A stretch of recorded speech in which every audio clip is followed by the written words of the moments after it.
Maths function में अब हम सम इफ के बारे में बात करेंगे कि हम किस तरीके से सम इफ का फंक्शन परफॉर्म कर सकते हैं। यहाँ हमने एक शीट बनाई है जहाँ पे हमने डेट, नाम और सेलमैन की सेल्स ली हुई है।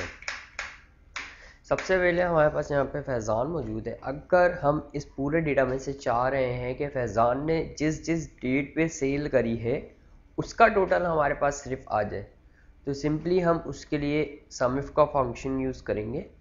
सम इफ का फंक्शन लगाने के लिए हम इज इक्वल का साइन लगाएंगे एंड सम इफ लिखेंगे एंड देन ब्रैकेट ओपन। सबसे पहले ये हमसे रेंज मांग रहा है। रेंज का मतलब वो रेंज, नामों की रेंज जो हमारे पास सेल्समैन्स हैं उनके नामों की रेंज। तो हमने यहाँ से इसको सेल्समैन्स के नामों की रेंज दे दी। देन कॉमा लगा के पूछ रहा है क्राइटेरिया, मतलब आप इन सेल्समैन में से किसकी सेल्स मालूम करना चाहते हैं।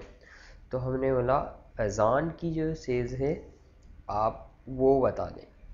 Then press comma. उसके बाद अब ये सम रेंज मांग रहा है कि कहाँ कहाँ उसने सेल करी है। तो हमारे पास एक सेल्स का कॉलम बना है जहाँ पे जिस सेल्स हमने जितनी सेल्स करी है वो लिखिए।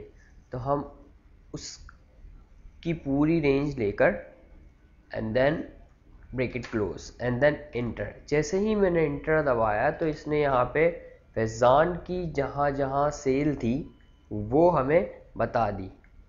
अब इन सब की मालूम करने के लिए सिंपली मैं क्या करूँगा कि इस सेल के साइड पे क्लिक करूँगा, डबल क्लिक, ये प्लस का निशान आ गया, इस पर मैं डबल क्लिक करूँगा जैसे ही, तो ये खुद ब खुद ही फिल सीरीज चला के सबका टोटल बता देगा। तो इस तरीके से हम सम इफ का फंक्शन यूज़ कर सकते हैं और किसी एक सेल्समैन की सेल्स कैलकुलेट करके बाकी सबकी विल सीरीज चला के हम उससे निकाल सकते हैं। उसके अलावा नॉर्मली जो माइनस, प्लस, डिवाइड वगैरह यूज़ होता है वो सिंपल हम इज इक्वल का साइन लगा के 14 को अगर मुझे प्लस करना है तो मैं प्लस का साइन लगाऊंगा एंड देन प्लस 12, तो ये हमें 26 दे देगा। तो इस तरीके से भी हम कैलकुलेशन कर सकते हैं। अगर मुझे माइनस करना है तो मैं 36 अच्छा एक शर्त है, कोई भी हम फॉर्मूला लगाएं, कोई भी कैलकुलेशन करें उससे पहले हमें इज इक्वल का साइन लगाना लाजमी है। अब मैं 36 माइनस 78 देन इसने बता दिया। अब अगर मैं विदाउट इज इक्वल के साइन के मैं कोई भी चीज़ माइनस या प्लस करना चाहता हूँ तो ये काम नहीं करेगी, क्योंकि हमें लाजमी इज इक्वल का साइन लगाना पड़ेगा फंक्शन अप्लाई करने के लिए। इस तरीके से अगर मुझे 14 को डिवाइड करना है तो 14 डिवाइडेड बाय 5, अगर मुझे मल्टीप्लाई करना है तो 25 मल्टीप्लाई बाय 4।